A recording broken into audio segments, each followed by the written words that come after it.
Hey guys, what's up? We're live. And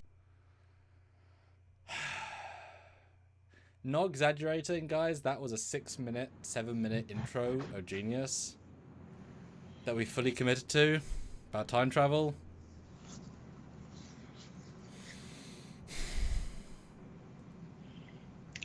But here we are. You missed it all. At least Marie heard it in the other room. She's the only person in the world that heard the intro, at least half the intro. That's okay. Welcome back. We're talking today about Season 5, Episode 4, Face the Strange. Face the Strange. It's time travel-y, don't you know? And I want to thank John Ford Jr. for a $50 super chat off the hop. He said, best episode of Discovery to date by far. Not as good as similar Voyager Shattered episode, but it made the best of the limited threads Discovery had to offer to tell a bottle show in classic Trek fashion. If only the show had hit its stride sooner. Indeed. Lot of smart things he just said. This fine contributor. Yeah, one of their best. Not to spoil our own review process, but yeah, one of their best. Shattered was definitely better. But Shattered had 7 seasons or 6 seasons, a lot more props, a lot more costumes, a lot more variety, a lot more threads, a lot more guest stars, and they put a lot more money into it, it felt like. All people didn't charge as much. You know, like, we can't get Lorca back, he's a bigger household name. We can't get Giorgio back, she's a bigger household name. Versus, like, yeah, we can get Zeska actress, she's just... Yeah. she's just on Ford Road down the road, you know. Which is fine. Yeah. Wow, thank you, John. Good to see you again. Well, welcome back, guys. 32 of you here, 23 likes. Hit that like button. Let me ask a poll straight away. He's going to ask a poll straight away, and he's going to share the video while I talk to you guys. Matthew Freitas, member for 18 months into the rank of lieutenant, says it's great and yet really sad that Disco is so darn good this year. I'd take a 6th season of this. They're actually doing Trek-like things. Hashtag Disco Season 6.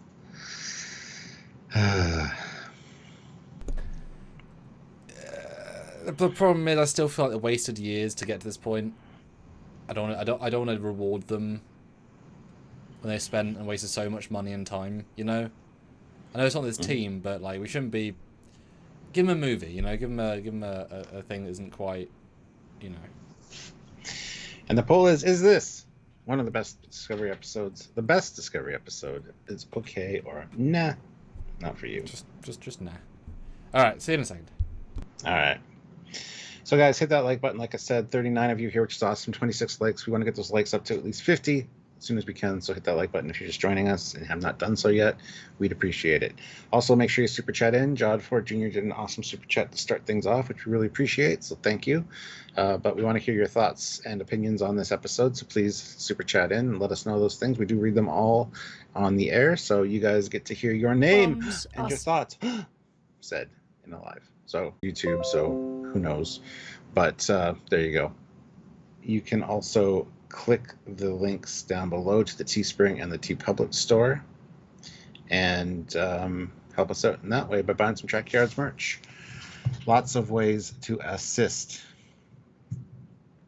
so please do so. But yeah, hopefully you guys enjoyed the show and will enjoy this review. Sorry, it looked like it was stuck there for a second, which is a bit of a sad thing, but hey, we're back now. Hypno Ember says, I'll be honest, up to this point this season, I've been completely bored by Disco. This season, I mean, I know you all love it, but for me, it's meh. Well, yeah, I mean, that's fair. I mean, everybody's got their own opinion. This season, though, has really been a standout as far as quality and watchability, in my opinion. So it is what it is. Not everybody likes the same things. I don't know. I want to see the Zenkethi and the Breen. They just showed a blurry Breen ship. Oh man, I know that's another bummer thing. Yeah. Best of Disco so far. Best episode of Discovery so far. Yes. Interesting. Yes.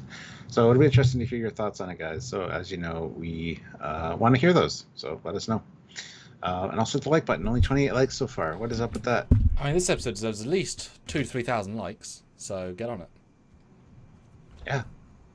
And I don't think I'm exaggerating either. You know, Oh, you're exaggerating. All right. Hello, Stuart. So, we talked about this yesterday. It was fun to re-edit our thoughts because we had some good thoughts. But now you've re-watched it. You've seen it with... Have you seen it with Sylvia yet? You haven't. That's today. Mm-hmm. You have, okay. So then, give me your secondary thoughts of this. We said this in the last review. Should have been a multiple rewatch, additional appreciation kind of episode. So tell me your thoughts. Has it been that? It has been that. This one just blew me away initially, just because going back into their own lore and using things, and actually just the use of the wigs and just everything looked fantastic, and I really enjoyed it. Plus, I also appreciated Raynor in this episode, kind of getting the vibe that the crew know each other and are comfortable with each other, and it can be lackadaisical, but it can also be important for certain things. So I kind of liked that aspect of it, and just honestly seeing a well thought out Star Trek type episode from Discovery was fantastic. And it's funny because when Burnham fought Burnham, I thought that was a real like season 1 writing battling the new writing, character development. It was just kind of spot on, much like Strange New Worlds, where the Enterprise took out the Crossfield class, kind of like a little nod to the fans a bit. So, and it's funny because when I watched it with Sylvia, her first thing she said about the old Michael Burnham was, wow, she was really self-righteous back then, wasn't she? It's like, yeah, she was. So anyway, yeah, it was fun. And some new tech with the chronophage, nice little addition. There's a lot to like here. So I thought it was very enjoyable first time. I think more so enjoyable second time around, knowing what to expect. I got really super excited first time, hoping there was a Calypso tie-in. Almost kind of maybe was, but not really. So there's a bit of a letdown in that regard, but still pretty good. So how about you? What did you think about it second viewing? So yeah, said at the outset, really rather good. But if you want to read the super chats first, I will pause my thoughts and let the audience have their say. Ozzy, $5. Sir, it's another Enterprise coming in. Wait until next week. Olivia Julius, $5. It was great watching Sam fight his Trekyard Season 1 self. It's amazing to see how nice Sam was way back in Season 1. What happened, Sam? People came to the channel, Olivia. People came to the channel. Ray Ricks, you... No. JK. Yeah, it's really good. It's definitely, as I said, it is very much the Shattered episode. It is fun, but it's sci-fi Trek fun. It isn't action film fun. It isn't, it's actually quite a pure sort of Star Trek fun. Raynor is just impressing, kicking a lot of arse in his role. Just a good solid actor given. I don't think he's being given the best lines, but he's elevating the material past the lines. The lines are actually quite fine, but he's doing a really good job with them. The Stamets, good to give him a hero role. Doesn't get them very often. He did a good job in this as well. Second watch, I think, I don't know what I was expecting, in that the twist is the journey. There's no actual twist at the end. It's all quite straightforward. They can't get too complicated because, of course, they got to solve it. But knowing the tone going in, I was going to appreciate the first third more. But the last third wasn't quite as big as I want it to be, even the second time, if that makes sense. I still think they could have gone further. Would have been more money, but I think they could have gone further and had more fun with it. But that's because I knew it enough to be like, yeah, let's keep pushing it. The two Burnhams is a cherry on top. I often talk about that. It's like this is like a 2-layer, very tasty cake with some basic ingredients in it, because that's all they've got to work with. But it's got a cherry on top and a nice pattern around the edge. So it's got some good flair to it, which is good. And as you said in our review, it's got some good meta jokes of Stamets being so unlikable in the first season that even his crew run the hell away from him if he's in a bad mood. That's a very meta logic sort of thing, and they addressed it right in. They knew where they came from to appreciate this, and they could easily have written Michael Burnham, the former, to be a lot more likable, which is not a correct representation of how she was, but it was very true to unlikable, aggressive, mean, sort of. You can still know where roughly she's coming from, but doesn't mean you like it. And you look at like Janeway in season 1, colder and less fun, but doesn't mean you don't like her. They did a very good job at making you reappreciate why you didn't like the character, and therefore appreciate how far we've come. So, yeah, really positive. If this would have been a good season 2 episode, and that you start with a gentle season 1, build in season 2, but at least they are ending out on a high note. At least so far, because certainly these 4, they haven't necessarily been their biggest and best episodes ever necessarily, but they've been top tier for them. That's a good way to close out the final lap. It would have been great if Burnham and Rainier went into sickbay and they saw I guess he was never there. It'd be cool if they saw a Klingon at some point, right? And said, "What the hell is that thing?" Never mind, let's go. And I want to welcome Metallica fan 1442 back. He has not been here for a while, and we've missed him, but welcome back. Yes, indeed. Welcome. Olivia throws in $5. Warning, spore brech. I think it means spore breach. Evacuate the area and hit the like button to signal you are clear of the area. There you go. Marked safe from spore breach. Yes. Indeed. Thank you. Yeah, really strong. Good for them. All right, so we get into it, and it's 15 hours earlier. They're buying the chronophage, and it's an interesting scene. Now, a lot of people have said that Locke might be a Breen. We've never seen the Breen before. The Breen are a big thing this season. Mm-hmm. When he took his helmet off initially, he was kind of this gelatinous that hardened into his features. So that'd be an interesting twist if he is in fact a Breen. But at the same time, I kind of like not knowing what the Breen look like. I'm just saying. Yeah, double-edged sword there. Yeah. It would definitely make sense, especially as they said they're being hunted in this scene, which wasn't quite said in the same way previous scenes. Mm-hmm. Just because you happen to be an outlaw doesn't mean you're wanted, just means you're an outlaw. There's a slight distinction there. I also wonder if their relationship here, I love you, blah, blah, blah, after this we can be free. I wonder if that is in fact the truth, or if it seems to me like Maul might be actually using Locke, and I don't know if there's going to be a twist in that regard. I'm kind of happy either way, honestly, but I get weird vibes from her, she might not be genuine. So we've not seen enough of them. She's definitely overbearing in the scenes, but the voice actor, I think, is known for being less worded, stoic. So to have him do rambling sentences is probably not necessarily the gravelly voice doesn't work in that way so much.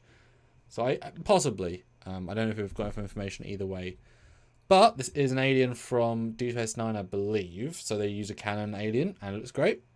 Yeah, you kind of thought a variation of a Cardassian vibe, like a weird alien side, because the species evolved, but I guess not that quick. But yeah, canon alien, great to see. Although, given that the poisoning is in the latinum, they were going to kill him either way. So the scene's a bit redundant with the "ha, I'm going to trick you. Ha, I'll trick you first." It's we're going to do it anyway. At that point, just shoot him. The second watch is a bit oh, okay, I guess it was kill him either way. But it means you can promise him all the money because you're not going to pay him. Yeah. And he even said the price is going up. So it's well. Well, that's a pretty rare bit of tech.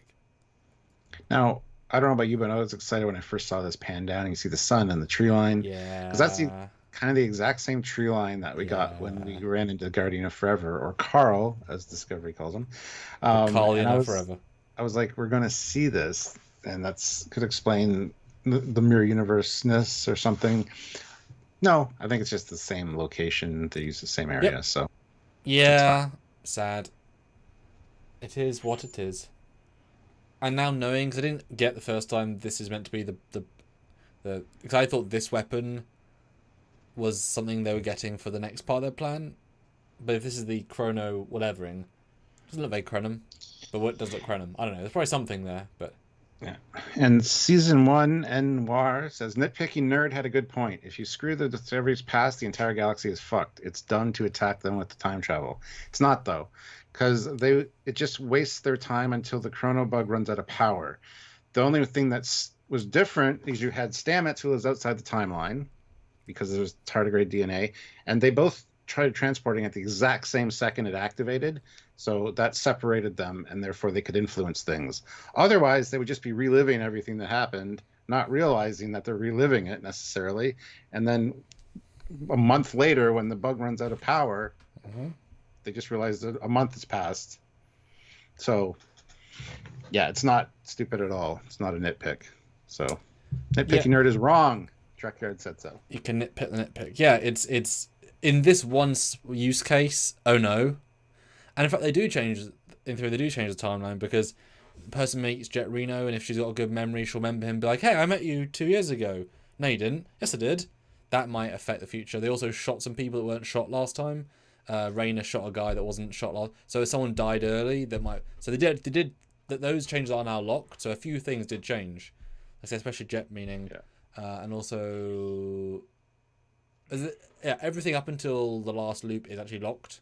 As dumb as that is, including ironically, a version of them in an alternate future with Zora, that is also locked. Yeah. But also they changed that future, but there is now a version of them in that new timeline, which is locked, even though the time gets erased in our version, it's not in their version. So that might play a part. Yeah. There's now an alternate Zora created by very nature. Just to keep in mind. And Vince's Variety Channel says, yeah, the bug doesn't give you enough time to affect anything. It doesn't matter. The fact that there are 3 people that are outside the time stream, which normally wouldn't be outside the time stream. Normally the ship would just get infected with it, and then they'd realize it like a month later. Where's a month of our lives gone? No one's got an active consciousness in this movement. It's the ship. It's the ship in the presence. Energy is sort of devolving into other versions of itself. It's not really... Yeah, it's a very meta, giant sci-fi thing. But yeah, there's no issue with that unless they know they were time sensitive, which they could have known Stamets was, but also they classified, right? Like, it's fine. But that obviously screwed the pooch straight away. It's fine. But then we get Adira and Grey, continue that storyline. We get to see the bug for the first time, which like crawls around and then phases. Liquid metal, T-1000 style. And then we get a giant anticlimax of there's nothing here. Literally. It's just empty space. Or is it?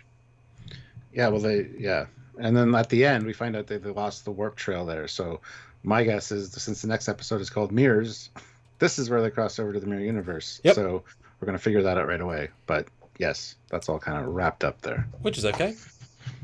This is kind of like it's the opposite of a pad episode, in that nothing important to the plot happens except really great stuff to the us happen. It's not filler. Yeah, it's fun. Yeah.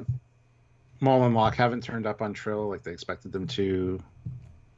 And then, Rayner is shooting everybody down here. Like, yeah, that means there's nobody here. And that leads to the next scene where they go to the ready room to talk, because Rayner is just kind of walking all over everybody and talking over everybody in this scene. So, yeah. Yeah, he's a little bit repetitive at the start, as in he said these things before. But if he's used to being on a ship for years now, where everyone only says important information... And he was the captain in control of that too. On duty as well, not off duty, just on duty. There's not just idle chatter and ideas like evidence. Because I could say to you, Stuart, I think this season is going to have the Q show up, and you'd be willing to say, yeah, but they're not. Like, you have no evidence, so let's just stay on target. Like, you're not being rude. It's just bold-faced assertions. And it's funny the way he commends him at the end. It's like, he just had a theory without any evidence. Like, good job. He didn't do anything.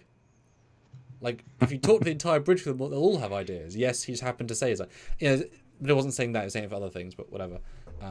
But Burnham basically says to her, do it my way or get out. Not like that would have been the next part of the conversation. She's very...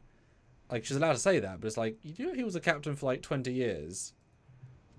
And as he says, my way might be better. Like, your way doesn't mean it's the right. And I kind of wish she acknowledged that a bit more here. Oh. Yeah. He does say bullshit. Like, that's all bullshit. And then he immediately apologizes. Yes. He says, sorry, that was over the line. Because like, he's going to say it, but people before Cap. Although I guess he could have second in command in theory, but... Yeah. I love how the artifact is in the center of the table as well. Like, let's not keep it locked up and secure. Let's just keep it on the table in the ready room. It is. Yeah, it's there the entire Oh, time. for goodness sake. Yeah. It's not even a science lab. It's just the ready room. Oh. And presented like perfectly in the center of the table, like it's a I mean, centerpiece. that is probably the science lab set. They just redress. Oh yeah, probably, but it's not. Yeah, I think they just forgot to move it because you're right. There's no chance it would be there. 0% chance. it's like anybody could beam in when they don't have shields on stealthily and steal it. It's not secured in any It's really way. embarrassing, actually. Yep. They just forgot to move it. Honestly, that's hilarious. Right. Okay. No, they focus on it quite when they show her at the end of the table. It's like in the foreground. It's like they didn't forget Trying to give anything. him credit there, Stuart. Trying to give him credit.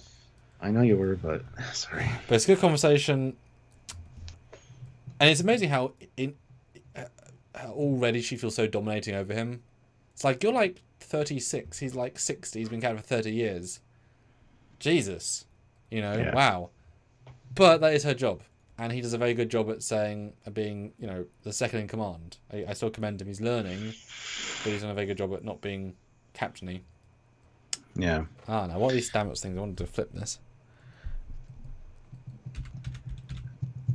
And the next scene is just in the spore lab, not engineering.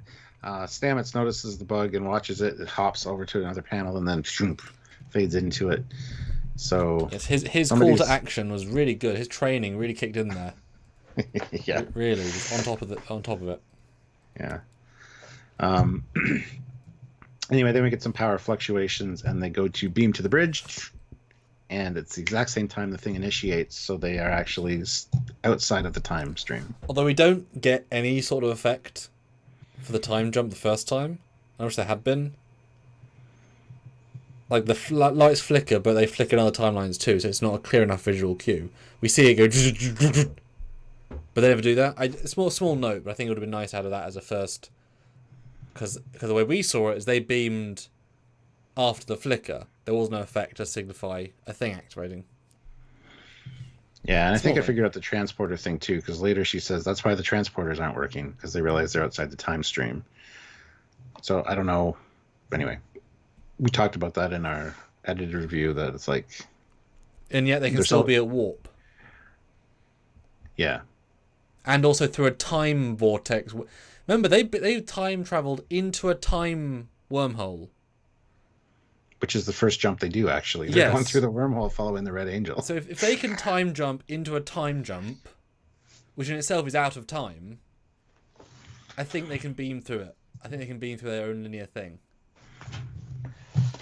I know it's a small thing, but like that was a second watch. That's kind of a ridiculous thing that they're actually inside. When we get to the point where she says that's why the transporters aren't working, we'll figure it out then. But yeah, I wanted to point that out. I don't remember this being a long trip where everyone got knocked out and there was time to walk around the ship. I thought this was pretty quick, from what I recall. Oh, we didn't know really, because after this is where the ship like comes out and crashes on the planet. It's just odd to have such like a, I'm flying, I'm still going, it's a time jump. Small thing. It's just odd. I love how he says, "What's that red thing?" It looks like shit. Oh yeah, it's me. Okay. Is that the show trying to be clever and saying that it was successfully reclassified? Because this is time tech they have, the infinite storage, and all it has to do is suck power from a sun and get time. Like, it's unlimited, and you can make it in about an hour. Like, this is the best tech ever. With pre-TOS tech. Yeah. Yeah. Which is what made me laugh a little bit. Stamets saying, "This is the most important tech ever." Red Angel. That's cooler in a lot of ways. To rewrite the universe at will. Like Michael Burnham's mum actively watched and redid like 1,000 timelines to try and get the perfect one. That's more impressive than making life. Because she could go back and take a seedling and put it in timeline and make life. Like, she could do it as well. Just say. Meep says the badges didn't work because the updated technology doesn't exist on the ship during the period they talk about it. Then they should be able to just... Yeah, they should just be able to beam to Deck 13 each time that they're in the proper timeline then, or with the ship updated. Actually. Yeah. Obviously, it would have registered... would have been the computer unnecessary beaming. But also, they only address Zora once as the command code to blank the signal. Yeah. What all the other times? Well, we'll have to go along and see. Well, I mean, I assume we've got to assume they did it every time. Although Zora's so smart that even after 1 second, Zora would know they were there. Yeah, I know. So it doesn't matter if it's a minute later and you block it. Zora would know. The interesting thing about that scene is she enters her code right in front of Raynor, like he sees the code. Yeah. So he'll know the code for the future unless she changes it. And that might come in important later. That's true. Yeah. As if Zora didn't really notice the second set life signs that were Michael Burnham and an unknown captain that's already over there. Yeah. Arcane Ruler says, I thought humans were not strong enough to do the Vulcan nerve pinch. That is technically correct. Also, the Vulcans have they use their electrical field essentially to do mind melds and stuff. That's why they don't like shaking hands. They're a contact species. So the nerve pinch is actually also involved with their physiology. At least it used to be. Now anybody can do it because they taught Kirk to do it and stupid shit like that. So, although you could argue that's why Michael was knocked out for about 6 minutes. Well, that's a good point. Yeah. Because if she would have learned it. She would have learned it because she grew up on Vulcan. Oh yeah, it's fine. She knew it, and also know how to defend against it in theory. But yeah, they only had 14 minutes. So she'd be knocked out, a fight, and knocked out, and wake up, and for some reason get engineering, not the bridge. I guess. Yeah, how'd you know to go to engineering? That's the other thing. Maybe you could argue that she was not allowed on the bridge because of regulations, because she's a criminal, and therefore she thought, I'll just go to engineering instead. I'm allowed to be there. It's like, well, yeah, but no. Here's the line, actually. It's right here. I thought it was later. We've gone back in time to when we went forward, from when you went forward to the future. That's a little confusing. Yes. I guess that explains why our transporter badges aren't working. Okay, well then. So what explains it? Nothing. Okay. I just wish they said we can't utilize them because they access ship systems and we can't leave a trace. Hey, Geek Filter, how's it going? Glad you're here. Hope your chiropractor goes well. Good luck. Yeah. Crazy. But yes, then Tilly and such wake up, and they do make a point of showing the whole bridge crew so we know they're all in the episode, except Saru, who's not. Even though they show him. That might be stock footage. Because you never know what is, right? It's all... Yeah. The sets are identical. So anything can be filmed any time. So they're trying to figure out what happened here, and maybe we hit a time eddy. Maybe the Janelle's coordinates weren't as empty as we thought. Which makes sense anyway. You know. Yeah. They go to ask the computer's down. Well, they're going to crash soon. But alright, it's fine, we'll be fine. It's like, well, yeah, but they will be. I won't worry then. Yeah. Yeah, but you've never been in this part of the ship when it crashed. You actually might not be fine. And then they... Again. Yes. To construction on Earth. Now, a lot of people brought this up in my first review last night. What is the starship being constructed on Earth for? I don't agree with it either, but segments of a ship can be made in Earth and then taken up to orbit for final assembly. Plus, on Utopia Planitia in the Voyager episode, we see Utopia Planitia, you can actually see on the surface are actually Galaxy-class saucers being built on the surface, and then they go and get... And there's also a book, same with the refit. The refit saucer was either fixed or something on the planet Earth, and then shuttled up, essentially, to attach to the secondary hull. I mean, there is a precedent for it, but a lot of people called out the Iowa cornfield in 2009, which is entirely stupid, where the entire ship was built, and that's not how that works. For all we know, this could be a segment of the saucer section. Just wanted to get all that out of the way immediately.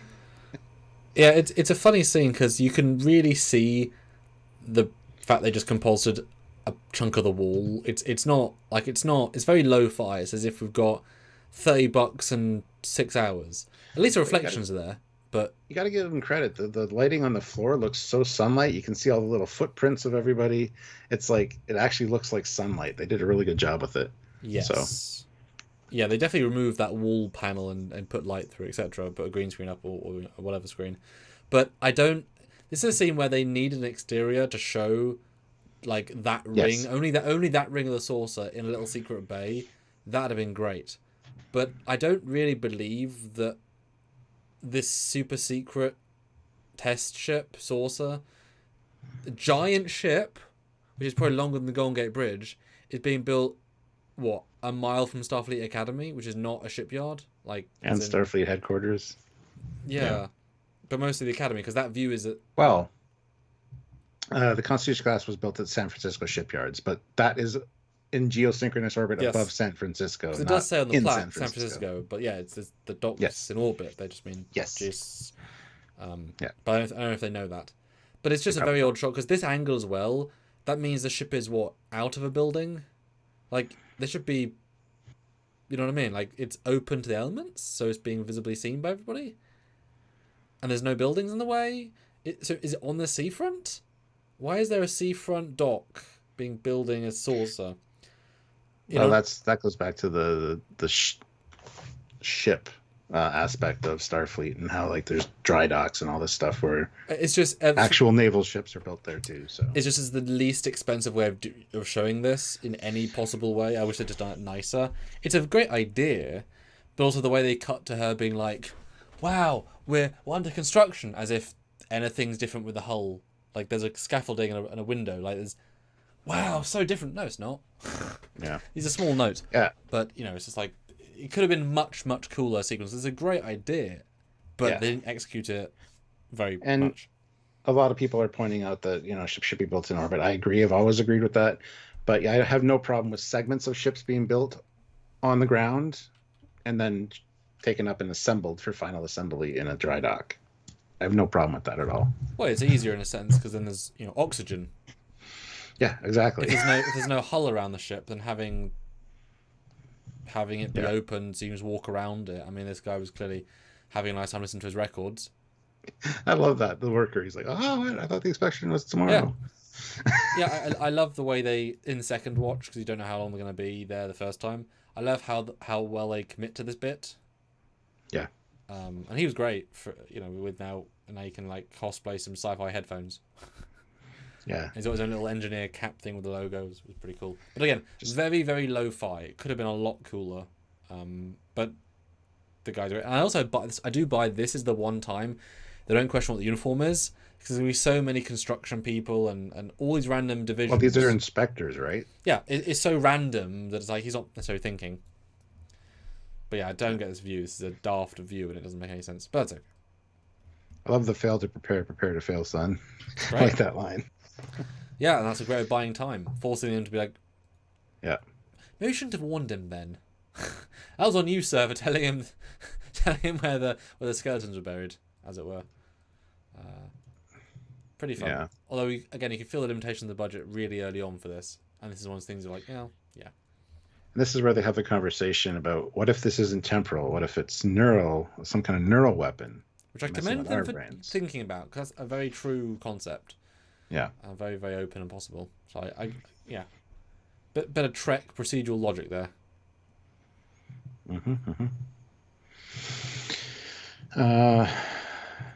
This is where they go. They're talking about the power failure and Washington announcing that there was a power fluctuation, and then the transporting, and it's like, okay, they're kind of putting it together now. But really quick, mind you, but the conversation is well done. It's not stupid at all. Yeah. And then we go back into the Battle of Control. They had to do some stuff, but I'm pretty convinced that they just utilized some other CG. I mean, the windows are so small. They're just plates an episode in the background. Oh, but Samuel, yeah, that was a tough one. It was also like the same day as you went through the time hole. Yep. Like the same hour, pretty much. So and they said, "What's the star day?" It's the same as the first one. Yep. Literally. She's also in a Red Angel suit currently. But there's no exteriors. I know it's a time loopy thing, but the fact there's no exteriors showing on that budget feels so insular. And they could have had fun with it. They could have done some fun things here. And it doesn't come across that fun. As I said in a previous piece of content, unfortunately, when going through their greatest hits, there's not that many, and they're not that great. So the fact they don't linger on this ungreatest moment, it's probably a good thing. But they could have made the moment better. They could have cut to Stranger Worlds Enterprise, and because always turn the lights blue. They could have actually added some moments or had Cornwall back in the scene. Like they could have played more with it to improve these scenes.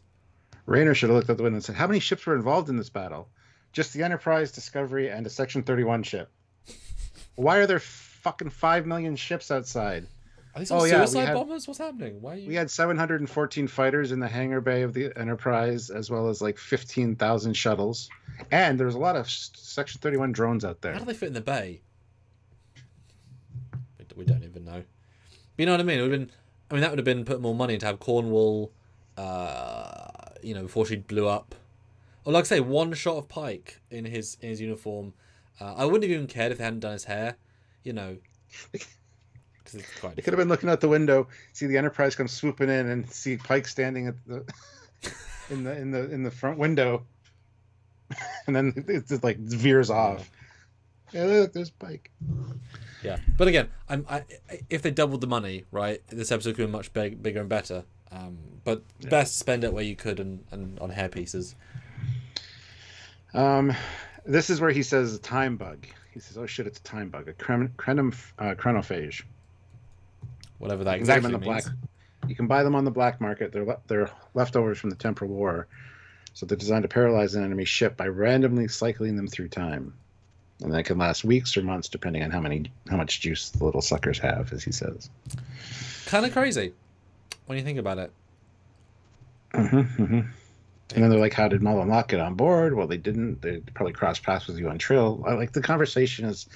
And it's so well paced. These switching between scenes, getting to the kind of like enjoy the scene for a second, and then still continuing their conversation and getting to the point. Except for lack of exteriors, it still feels cheap, really, really cheap, but good. Yeah.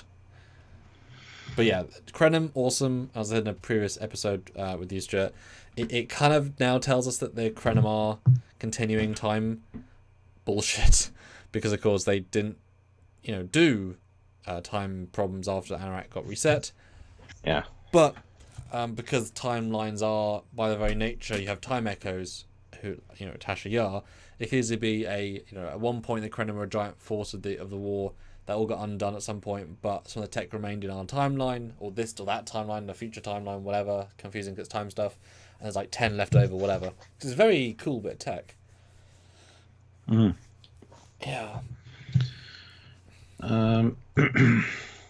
Yeah, so the beacon or the transmission that was received or leaving their ship at the time this started is a location beacon, so that Locke and Maul can know exactly where Discovery is.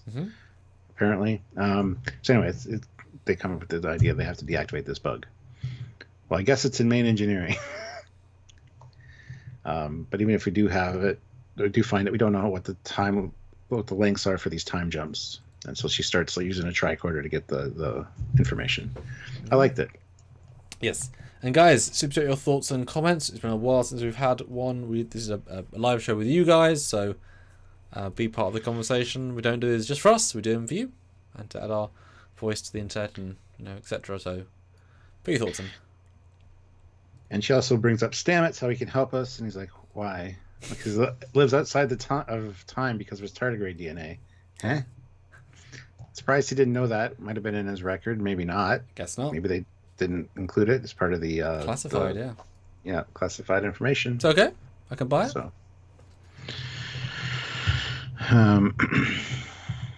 but yeah, we see Stamets in sickbay. Poor man. And that must doubly suck because, of course, he's experiencing each timeline, thinking, "Oh no, this again." Yeah. But actually, yeah, he's and like this one of the things where this was probably reasonably expensive relative because he had to get all the costumes out of storage. He had to bring the lady back unless it's but it also might be footage, right? Actually, that's probably just restock footage, isn't it? But she's in the episode somewhere else, I think, is she? No, she was in the last episode. No, she was in last week though. Yeah, I just did feel that probably is. Are there any background extras? Don't know. But they had to match the same makeup and give them a new stabbed bit, probably. I don't know. It's hard to work out what's a new shot, what isn't, which is good. Yes. But yeah, seeing service plan, I don't think really happens. And they zip through back into or more of the present, I should say. And they go into Turbolift, they're going to go to find Stamets, and they work out that Zora's probably listening, so they turn that off. Mm-hmm. I don't know if they can do that because she's a sentient AI who's given approval for them to command her. I don't know if I don't know if that's a thing, and nor are they not commenting, as I said, why there are two unknown people, but whatever. Like her code is like girl 74297. GRL girl. Huh. Girler. I guess it's not girl. I'm looking at backwards. My dyslexic brain. GLR 74297. Yep. And 7429, isn't that like a Voyager registry? I'm not sure. 74297. That sounds familiar. No.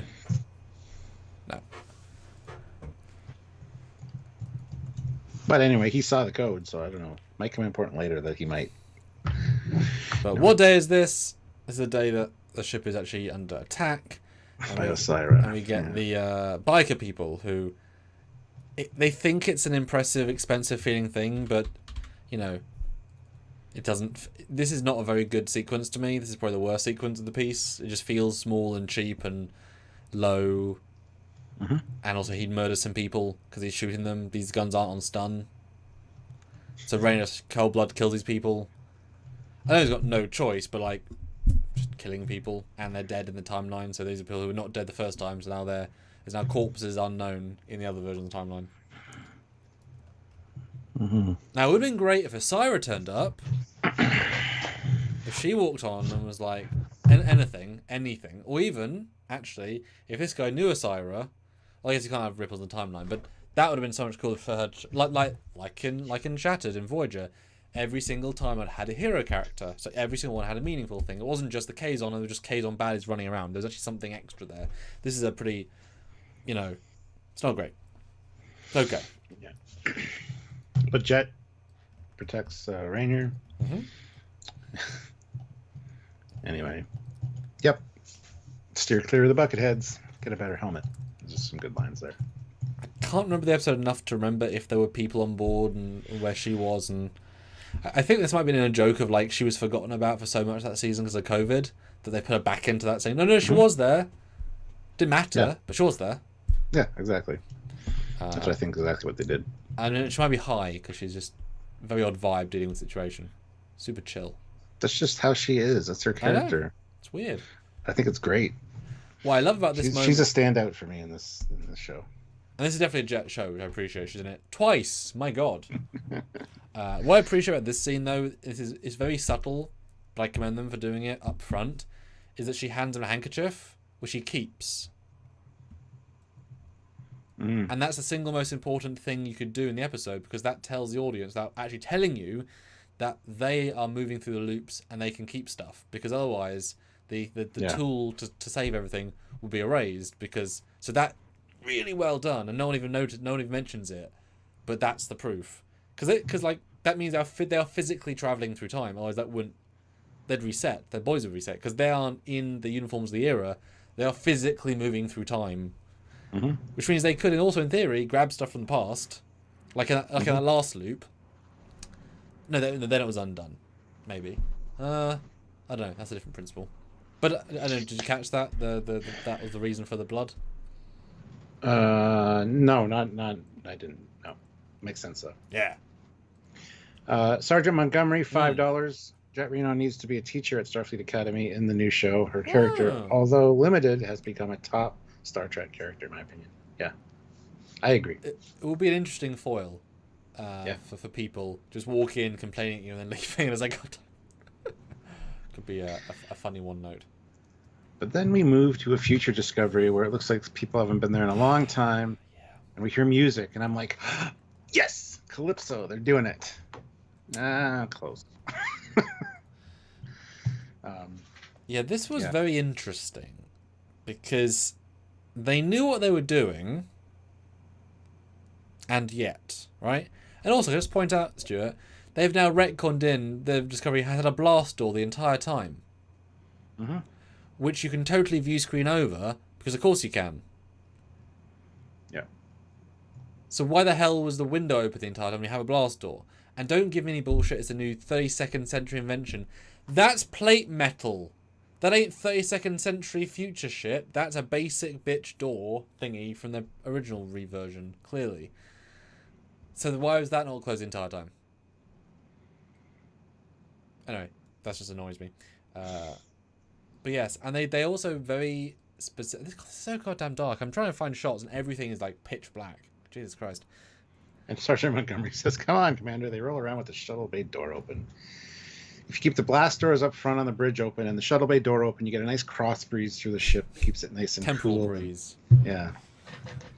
But they're very specific with dates here, so that we as the fans can't say, "This is Calypso." So what happens? Because it's quite important. Well, Zora asks if it's a dream. You all died decades ago. And then they ask what year it is. It's 3218, and that's about 30 years after where they started the episode from. So, and we know that in Calypso, it's like 100 years after where they first jumped to, because they jumped 900 years into the future. Calypso was 1,000. But it both could be rounded. Well, exactly. Like when you're dealing with hundreds of years, you just, yeah. Anyway, so yeah, it was close, but apparently the progenitor's check was found, sold off to the wrong hands. In this case, the Breen, I guess, and the Breen attacked. And good on the Breen. I mean, they took out Starfleet headquarters in Deep Space Nine. They have a real thing against the Federation, and can actually get in there and get those jabs in. So, yeah, they mean people. Is that a Breen ship? What? Yeah. Compositor, could you read the script before you do the shot, please? Cool, thanks. Stuart, yeah, that banister's orange. Oh my god. No, it's not, Giorgio. It's not. It really isn't. You're wrong. Yeah. Interesting though, because she asks it's a Breen ship, and then they kind of cut to black, and then like commercial break, and then they come back, and they got a close-up zoom where they zoom into or pan back into the ship, and there is a ship there that looks kind of like Locke and Maul's ship in the foreground. Wonder if their ship is in fact a Breen ship. That'd be kind of cool. Well, I see two nacelles. Could you pinpoint the ship? No, not really. It's like in the center of the goddamn shot. It looks like the center of their ship without the side things on it. Maybe. Don't know. You have a few different screen caps than I do, so. Yeah, there's like a nacelle lower left right ish, and then there's like the other thing in the middle. I don't think it looks like a nacelle. Oh, well, one thing's in the cell, the other thing is. I don't know. It's not clear enough. Well, hey, a lot of decks on Starfleet Command, because it's down to the deck plating, which is actually quite cool and very dramatic. Yeah, because I was kind of assuming that even the second time that we were going to see a actual Breen ship close up, and that would tell us as the audience, oh, we're going to see a Breen ship later, because that's what they built it for. And we're just killing it now because, like, we've already built it, etc. But yeah, so this is obviously not Calypso, even though stylistically it is Calypso, because that in itself is already an entirely different setup, because they obviously can't connect perfectly, because one was Calypso was the original discovery in that era that was left there by the live crew to wait 1,000 years. Yeah. And then found by bumped into a skateboard of a race isn't the Federation, fighting an alien that isn't the Federation, and then he left. So none of that happened here. This was outside of Starfleet Command in the future already, waited 30 years. So nothing here is the same. Whatever. What's what? Just saying. And don't forget in Calypso, they had the brand new warp shuttles on board, which were the Discovery shuttles. Which they obviously don't have here. Yes, indeed. Exactly. No, that wasn't even finished yet. It was so new. Yeah. Yeah. So it feels about the same. Now I've seen a fan theory floating around that the reason this scene is here is because Zora says, "Am I daydreaming again?" And that everything happened in Calypso is one of her daydreams in this timeline, leading up to that. Sure. The problem with that is that nothing else of that short connects in any way. No. Because Zora isn't going to daydream the ship being an old design, isn't going to daydream all that stuff is too far to say it was a daydream. It doesn't connect enough. So sorry, no. And also entirely nullifies that, because that means that literally 100% of that is fake, which means it's entirely irrelevant, and who cares? Everyone's favourite short Trek is meaningless. Yeah. But it would have been amazing. I was absolutely expecting, like properly expecting him to walk on and it be the dance sequence and meet that actor, and that would just be like, huh? Obviously would have undone or re-swapped the timeline, because that would then been interrupting Calypso, which means it wouldn't have happened in the same way.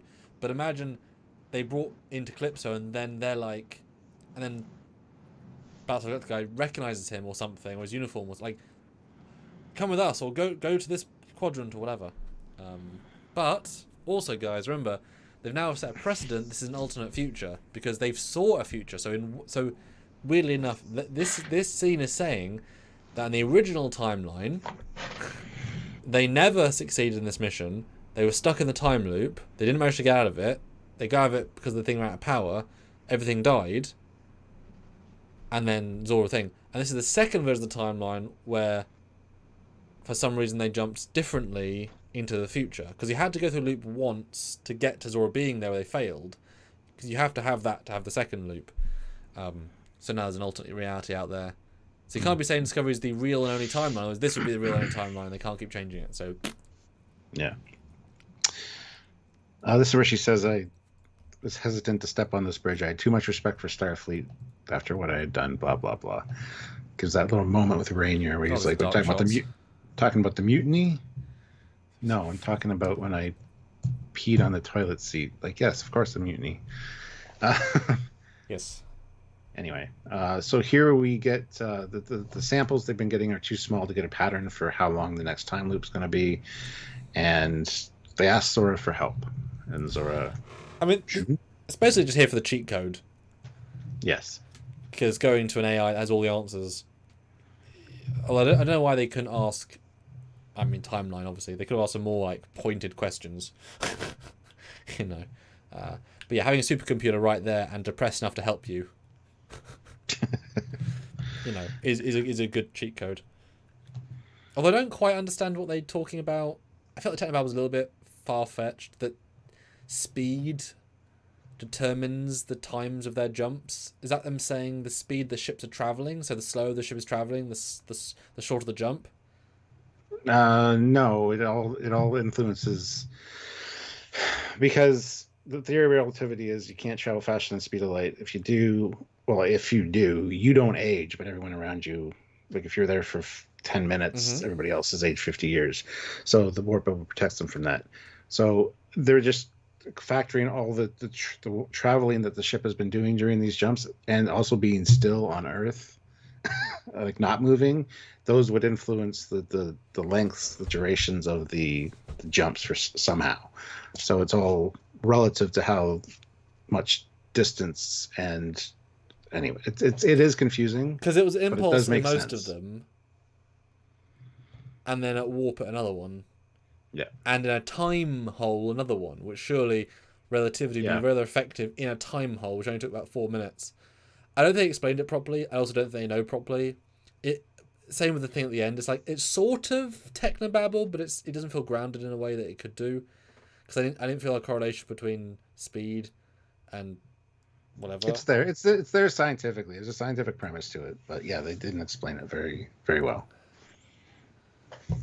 Yeah. So it would have been kind of fun if they'd utilised that to say, if we're at warp, the loop's shorter, or longer, sorry. So we have to make this loop jump to warp. Like force a warp, you know, like that would have been kind of fun. Or like a faster warp means it takes longer. I don't know. But we get the conical wave, which is which cool is graphic. cool. Current position, past, future. Doesn't help me understand it though at all. Because that doesn't... Well, you didn't go to school for this kind of thing, so it's hard for a lot of people to understand. Yeah. But it is grounded in reality and math. Yeah. So anyway. But anyway, conical wave is cool to see, and we're going to be able to calculate how long each time jump is. But this one resets in 10 seconds. Here's hoping we land in one where Stamets isn't dead. So what happens to Stamps' intelligence, personality when he's not alive in their timeline? I mean, he's dead. He's fully dead and all in time at this point. Bold. Anyway, then we get a joke scene. I'm waiting, Dr. Truffles. Yeah. It's a good little scene, although I don't... Like, you wonder why people don't have Discovery. Starfighters don't talk like this. And not everybody, because Adira's like this, Stamps is like this, she's like this. Like, every single person is that awkward, nerdy, silly. Almost the entire cast is that way, right? It's weird, because they wouldn't... Like, Stamps is smart on that to act this silly. Even also in a time loop. Like, it's funny, but it's like, this is not how this would play. And I kind of hoped she would actually get it and help him, because that's really funny. He's like, not a time loop, a time skip. It's like, oh yeah, can I help? Well, it's funny, but it could have been again funnier. You know. I don't know. What do you think? I thought the scene was beautiful. But yes, I love the way he played it. Theoretically, I've been working on this thing. I need your opinion. And she gives the answer, and she's like, "Are you stuck in a time loop right now, Stamets?" Just kidding. I thought it was funny. I love the way that Stamets played it, though. Because, and I love later, too, when he talks to Burnham, he's like, "I haven't had time. I've just been trying to avoid not changing things. I haven't had time to do any, like, get any readings or anything." So. Well, he also has no... he has no way of moving data across timelines. Because his uniform is shifting. Yeah. So, exactly. Yes. And he was dying for one of them, and he was dead in the other one. He's kind of like Guinan in that regard. He can sense something's off. Well, but more he so. He knows a little more, obviously, but it's the same kind of thing, right? So. Yeah, like a heightened version. Yeah. But boy, I mean, cheat code was all hell to have them not only have the full information, but also have it in front of them. And, I missed it the first time, he's able to move it from the pad to the pad back in time tech, like what, which is so great. Because having tech that progresses through the timelines is really, really useful. And it's very sweet when they turn up and he's like, I could cuddle you, and it was very sweet. I do love the spore breach thing. Yeah. Get out of here now, or mushrooms will grow in your lungs. And then later he's like, I'm surprised. I'm actually kind of concerned that my crew doesn't know that's actually a thing. Yeah, it's more grumpy Stamets. Yeah. But it's just sweet here because he's done this at least once before. It sucks. So having anybody, and obviously knowing then full future uniform, that great, you're real. We're not screwed. Yeah. Yeah, and they can't just wrench the time bug out. Because he's obviously looked at the bug in other versions of the timeline. But the panel resets. And it's so goddamn small. But it'll rip every molecule around us into infinite directions. Well, over and over again. Well, I'd like to know if he knew what the bug is, or if he's just guessing because timeline stuff. Because I don't think he'd suddenly know about time weapons like Reyna does. No. He knows that's what caused it, though, because he saw it go in there, and then that's when this started. But he's guessing. So. He's just extemporizing something big and bad. But that's what he does do. He's a bit of a drama queen. Which is okay. Yeah. So he can build a compensator. Which he checked with Reno. That's how he brought the logic in. Yeah, and she said you have to factor in other dimensions as well. So she kind of helped him with that. So. Yep. But anyway, they agreed to meet on deck 13 because they get reset back to the ready room every time. So anyway, I'm pretty sure that's when they mention no one ever goes to deck 13. That's also where she takes Burnham in the other version, because that fight feels odd that a current secret military ship, there's no one walking around corridors, there's no like security. But if that's a deliberately like, none of you's that corridor, it could be that's implied. It could be that's the floor that Lorca's menagerie was on. Because remember in season 1, he'd walk through the corridor and it would light up in front of him and then get dark behind him. I barely remember that, but yes. So maybe it's just a safe bet that 13, if we're in a bad timeline with Lorca, that's the place to meet, because they say chances of running into somebody is very low. They say it here, but I assume it's just there's nothing on 13. It's just a walkway in a good way. Like, that's why I put it there, right? But yes. So then they got 8 minutes in this one, and they need field disruptor fluid, which is only in 32nd century holodecks. I'm going to run that century. Could any other point? Well, I just had it installed in my quarters here, so I gotta go. It's biometrically sealed. Only I can go. I was like, okay. You could beam, probably. I might be able to, yeah. And where's Burnham at this point? Well, she's on the bridge. Okay. Because Book comes in and says, I thought you'd be on the bridge. Otherwise, I would have grabbed you a rock to Gino on my way back from the gym. What, when you pass the Starbucks and the Tim Hortons on deck 6? No, you have a fucking replicator in your quarters at this point. You would just replicate one. It's just an odd phrasing. And also, there would be captain's replicators as well with slightly better stuff. Yeah, the upper decks menu. But I can imagine he probably walked past the repromat and got himself a water. I think he does walk in with a drink. Well, I will tell you in just a second. He does. He's got a water bottle in his hand. So I assume he... But then why you're not replicating that after the gym. But as I see him in the scene, he acted it well. I like her quarters. Barely used, but a hell of a big set, really. Like, this is a pretty fancy, never used set piece. Yeah. And she's pretty awkward here, but it's good. It feels appropriate. And I don't know, since an earlier review, if this is them telling us that she still loves him, and this reminds her of how she feels about how he looks at her. He wants to fix it, or if it's her having to re-experience it and that makes her uncomfortable. So therefore she's remembering to. I don't know which way they're taking it. We'll see later. I was kind of confused what they were trying to say. But you only have 4.5 minutes. Let's ignore the girl boner for a minute and get going. Yes. But you couldn't act too awkward and weird because then he gets suspicious and it's fine. Yes. And then I really hope this is like one of the director's kids or something. Because it's just some girl. This young, like, early 20s ensign. Get out. And I love it. I love it. And this is canon. This happened. So this lady walked into a timeline in the present, in the future, where Raina was on the ship, was never on the ship before. And they tell her to run off. They changed time, Stuart. She was meant to be in there. Just saying. And actually, yeah, every time he keeps throwing people out. So yeah, in all these timelines, they've walked back in saying, "Okay, are you okay? What's this spore leak?" So I was like, "What are you on about?" But then they check the security cameras and see that he said spore leak. Ooh,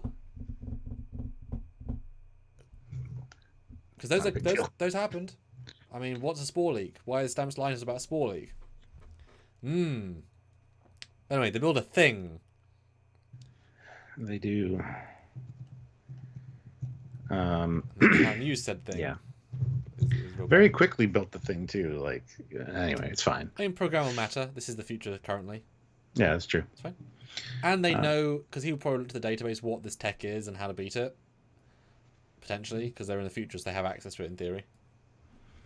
But I would assume he can't carry things from one timeline to another because he just goes into his other body. Yes. So he would have to give the device to one of them to take it to the next one. Which he does. Yeah. So anyway, they try to deactivate it, but it's got a temporal shield on it, a defensive mechanism. Which is redundant most of the time, except when you said when time agents go into the loop to stop it, you need shields. Because you can just beam, because there relatively should just be a scan for this time instance, because these are people balancing out of time, beam in themselves and interfere with it. As in help it. That should be what could happen. Yes.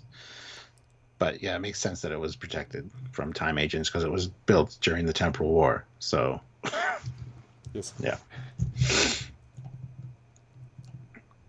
Anyway, so time inside the shield is moving at an ultra accelerated rate. Yes. And all I could think of was Captain Picard reaching into the bowl of fruit and pulling his hand out with like the long fingernails. So, a fair assumption. Yes. I'm assuming that's going to come into play later. He's been temporally affected and his hands are messed up. Maybe. He does make a point of showing her his hand, though. Like, but, I mean, this is a time weapon. Yeah. Which I don't want him to be hurt, so I'm like, oh, don't do that. But also, it's like, okay. That's kind of interesting. Yeah, so the solution is take the ship to maximum warp and then break the warp bubble. And while it's dealing with that transition, then you get in there and you can actually deactivate the bug. So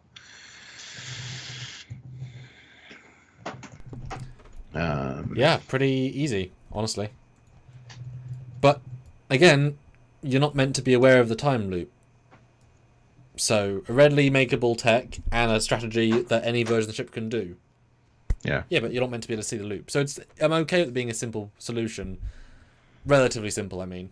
Because also, I would assume that this is already very advanced time tech, therefore the holodeck tech, I'm sure, was already existing. So, yeah. And Patrick says, I was under the impression that the changes in those snapshots didn't stick. This is where it says, because changes to any time that we're in don't become permanent until after the bug resets. Yes. So after it cycles out to the next one. So anything that's happened has happened, except the last time. Then that's why they can go really ridiculously like, ha, just gonna tell everyone the time stuff. But no, every other change happened. And you could possibly argue that because they undid the entire situation, but that's even more complicated if they'd said that. Yeah, and this is where they say, as long as we break the warp bubble and turn the bug off in the same cycle, then everything will go back to normal, which would probably negate all the timeline changes. I don't know why it would, but... Well, so they say go back to normal, so... Well, but Burnham does say, but the timeline is unchanged at the end. Yeah. So the fact that she looks means that... Yeah. It's time tech. They don't need to be in full information, but, you know, would have been nice to have a bit more information. Yeah, and this is another moment where I got excited. Well, right now we're on Lorca's ship. But what's funny, Stuart, is that the sets have never changed, so we didn't get a sense of when the hell they were. The sets are identical! I know. But he's off the ship on an away mission with Saru and Landry. Oh, that's good. Oh, Landry's still around. I fucking hate Landry. This is the first 2 episodes. This is before his title goes. This is like literally right there. Yeah. So the duty roster, and I love the diagram of the bridge showing everybody at their stations. Detmer, Washington, Bryce, Tilly, Shen, Sanchez, and Arium. Who? Yeah, exactly. Made her important for 1 episode and then killed her in the same episode. It's like, okay, no one cares. Nope. Yep. But anyway, it was definitely one of those things where, had this been a good show from the start, then it is very much that Tashiar moment. But we don't care. Nor she got more dialogue here than ever. Well, no. At least it felt like she that had one a episode character. at the end, she definitely got a lot more. But yes, I know what you mean. But did she even got some? Yes. She got a lot in that episode. Did she? Yeah. Oh yeah. That was the establishing, get to know Arium episode, and Let's Kill Her at the end of the episode. That's what it I don't remember her was. saying much. I remember the flashbacks to past her. I remember her dying in the corridor, or the On the station. Station, yeah, the giant secret station that looks like trash, which I hate. I illegal myself. It's crap. Anyway, but yeah, that's the where we're getting Arium moment. Who's excited, guys? Who's excited for Arium? And here, take my communicator. I'll get a spare. I love it that, like, remember these things that you had to walk around with and flip open? How quaint. Hello, computer. Yeah, no, that's actually really flipping fun. part's the coolest part. Yeah. And I bet Sneak will like having to like hold it up like she used to do. Because it's been a couple of years. Yeah. And COVID, so it's yeah, that was pretty. I was bemused by that. Although it would be nice if Raina thrown like, oh, vintage, or something. But, yeah. And Linus comes in, and I swear to God that is Doug Jones in that costume, because the way he moved, everything about the way he walked, and everything was so Doug Jones. I don't think he does Linus. I really don't. No. But this seemed like him. It was just weird. But I thought he's like, red looks good on you. I laughed. That was kind of funny. They made a point of giving everyone one thing. Yeah. At least one thing. And this is because he wasn't in the first season. Obviously, he wasn't invented yet. So this is nice. A retcon that he was there. The fact that he doesn't hate her, and most people on the ship did, is nice, because he's always seems to be quite a nice character. So it's like, oh, he was always kind of nice to her. Didn't question her hair. But I mean, he might not have seen her. Although she was literally on the same deck in the same corridor as him, Just saying. So. Well, he walked off and went to the right, and she came in from the left, so he wouldn't have seen her necessarily. But I mean, it's just funny they're the same space. Yeah. Yeah, it's a fun little moment. And I thought, because I've watched the second time, his tone of voice is higher, and the Future Violence is lower. Notably so. I'm guessing they just say because he's younger. But that was differently modulated. I don't know why. But he felt young and chipper. He's an ensign. Yeah, you can see there's one pip. That's probably why. Yeah. But yeah, that was definitely fun. And to see her smile help to contrast how nice this Burnham is. And then she shows up. And I love how modern day Burnham is like, oh my God, what am I going to do? What is my younger self going to do? Calm down. Yeah. It's not good for anybody. But speaking of good for everybody, 92 votes I asked in the poll. Is this the question? The possible choices were one of the best Discovery episodes, the best Discovery episode, okay, and just nah overall. 53% say it is one of the best Discovery episodes, and that could be like top 10, top 5, up to you. Only 15% say best, which, you know, fair. It's got a strict niche. 24% go for the average, the okay. And 9% have now said nah. Interesting.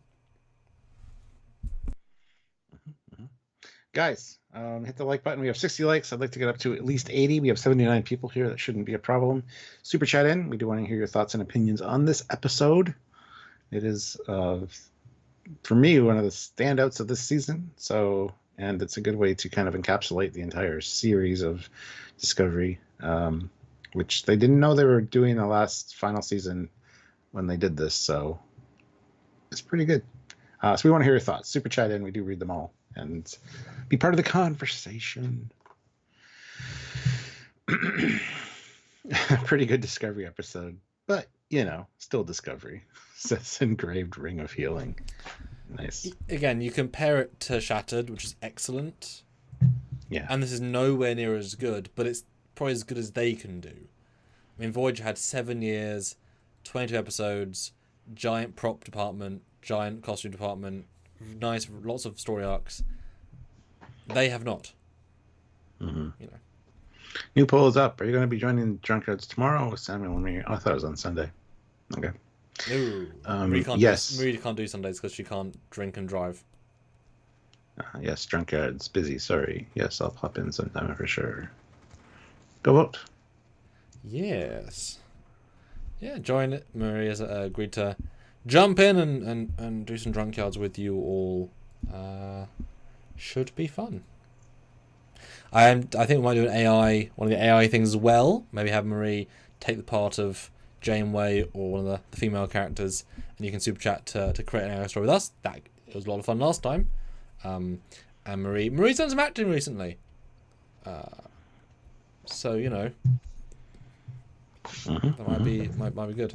But yes, second Burnham. This one, the episode went from being good to great. The contrast of old Burnham to new Burnham is so stark. The hair is fantastic. The performance is so incredibly different. The split effects are all great. Can't fault them. Yes, you can tell the stunt ladies are not Burnham, but that's absolutely fine. It's very well done considering. It's actually a good fight as well. They feel evenly matched, even though one has had future. Like, one's been in prison for a year, probably not fighting like actively because, you know, prison, and one's had 5 years more training. But there's some fun symmetry, and I'm sure they did the fight with the same fight style but with variations. And I felt it, though I couldn't express necessarily how. Yeah, the younger one has more anger and more to prove, so it's going to be a different kind of fighting style for sure. I love how she also assumes that Burnham is a shapeshifter. Yeah. You must think I'm an idiot. Mutineer wearing a captain's uniform. Well, Captain's uniform. Yeah, she says Pips. It's very small. Like, you'd have to be very... but that's fine. But I mean, yeah. It's just, yeah. Weird thing to throw in there, but that's okay. And yeah, like you said, she's angry.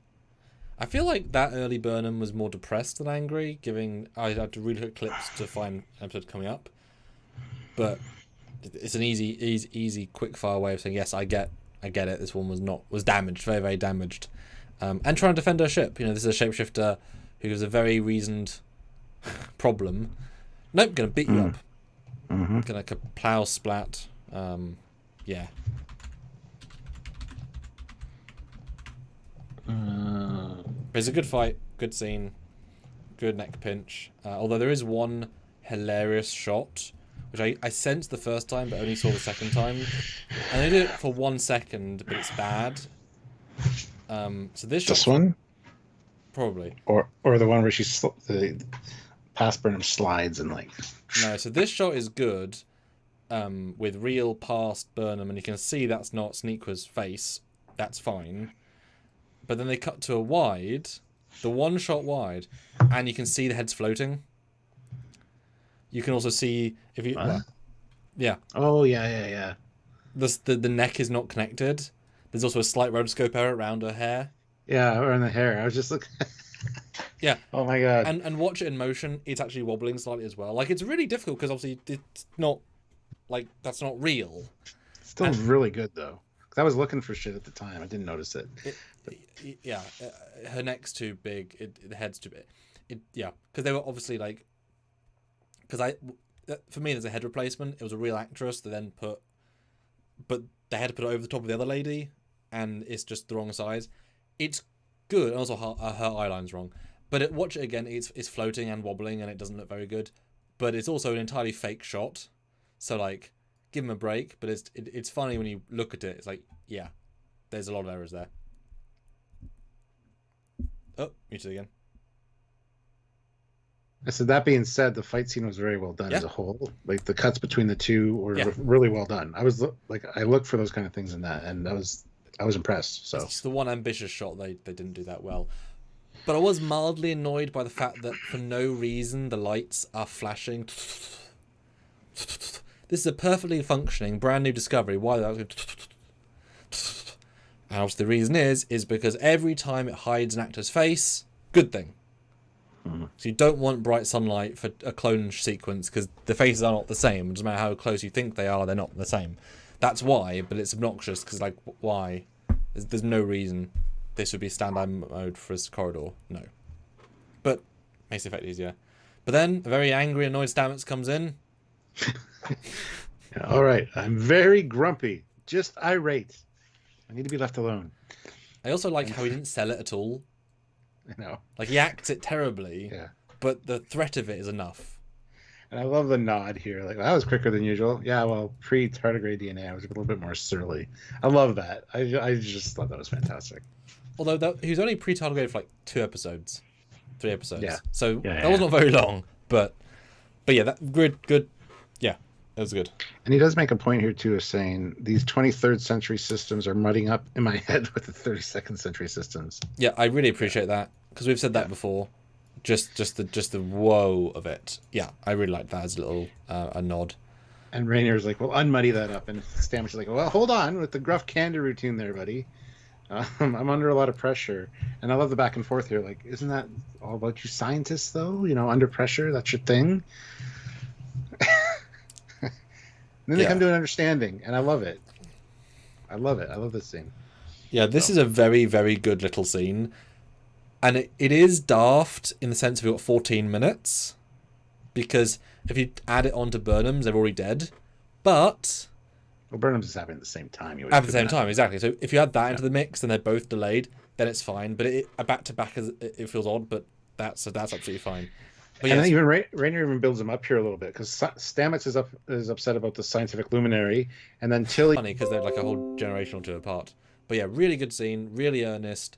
I didn't feel as cynical as the other sequences where Rayner's using the information we learned on screen, where he's just parroting stuff. The one thing he learned. This is very real.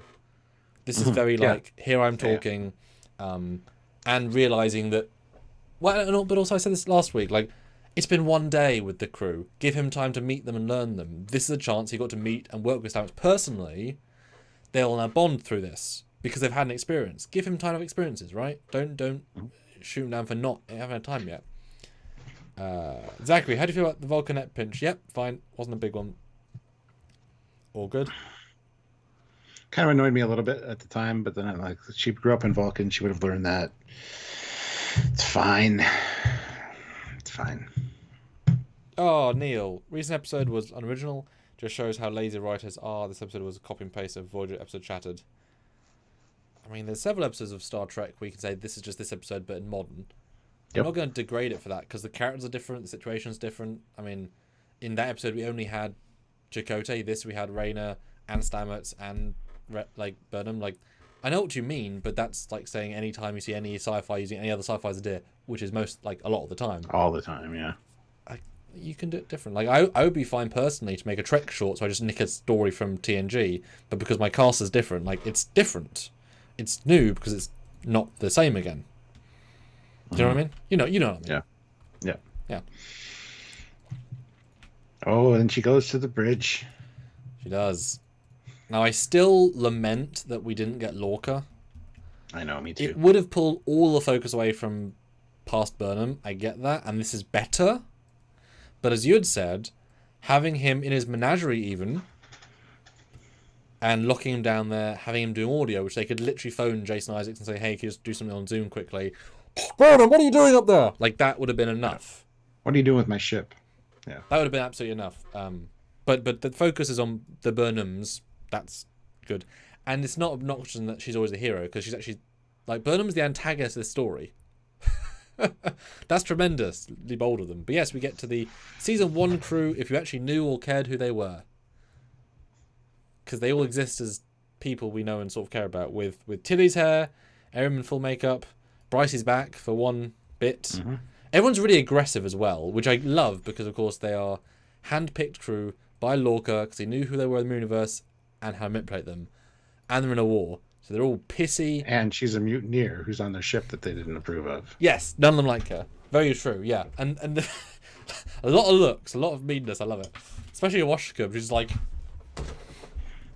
Yeah. Tell me how you really feel, though.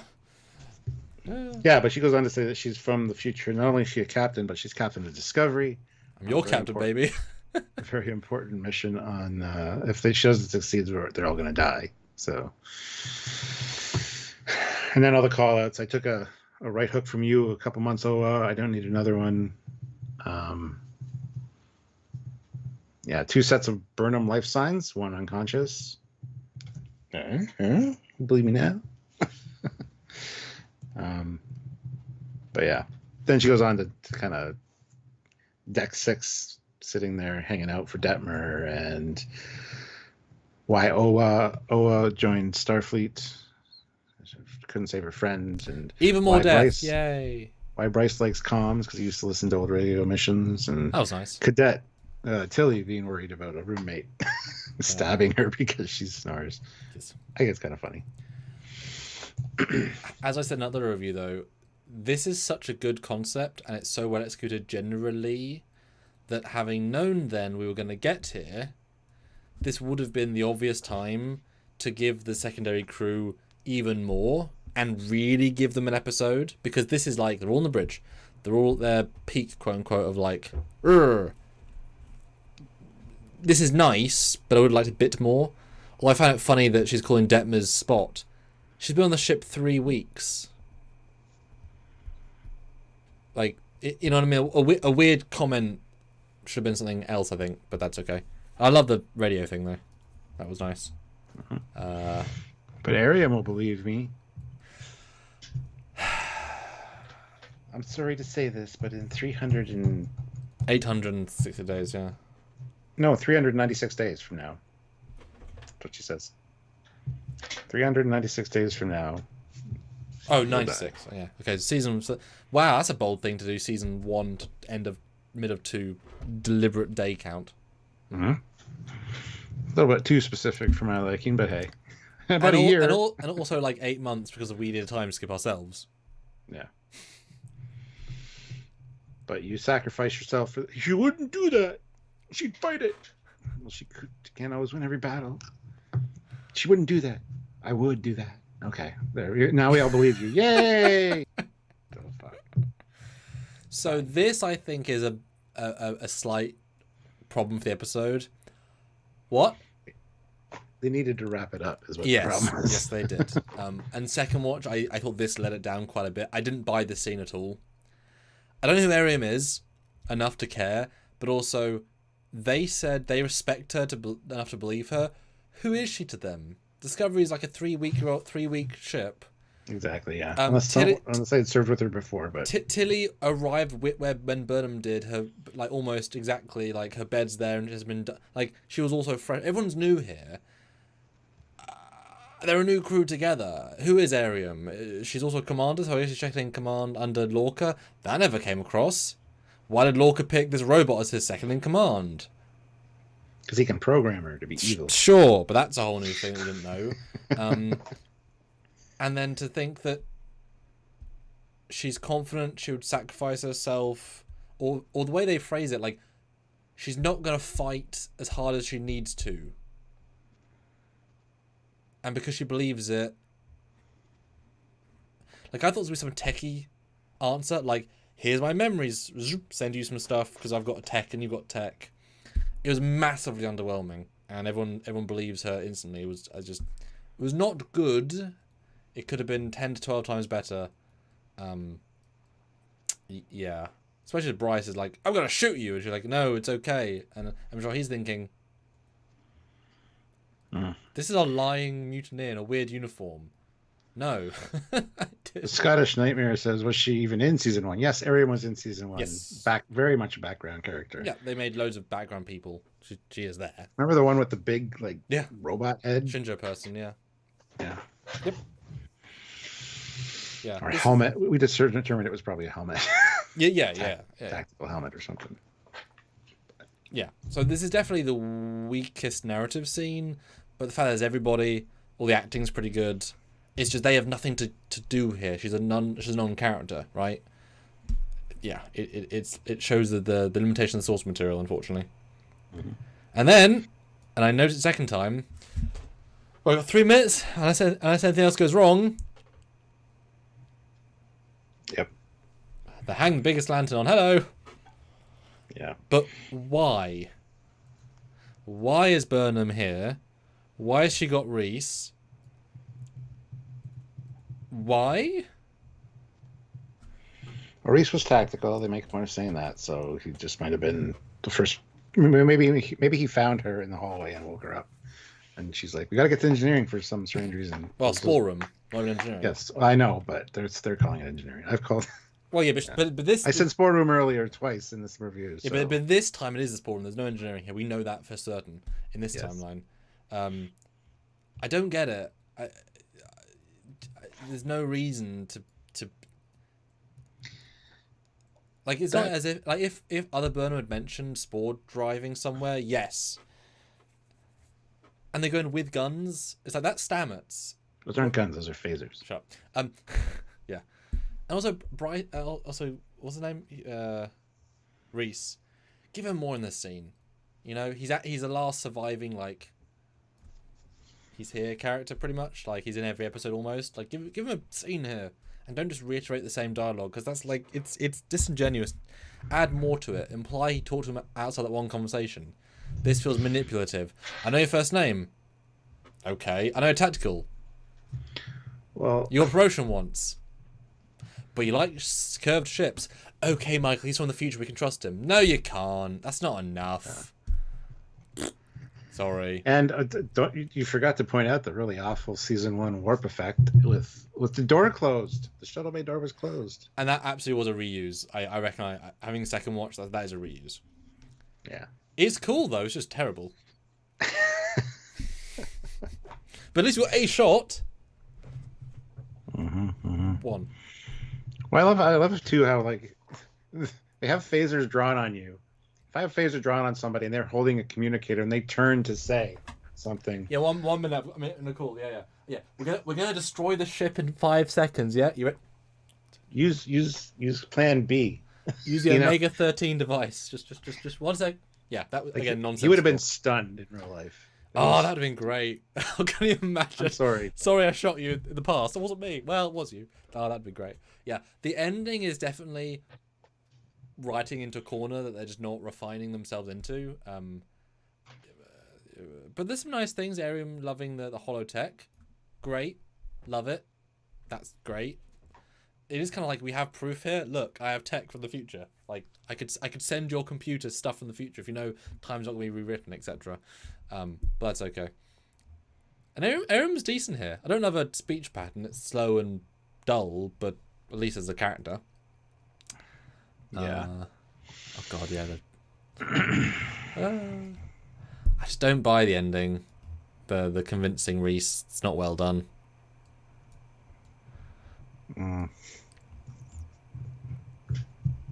That's your favorite. You told me. I think it's true. Therefore, we can trust him. Have they not run into all like manner of species that can only shapeshift but read minds and da-da-da? So how?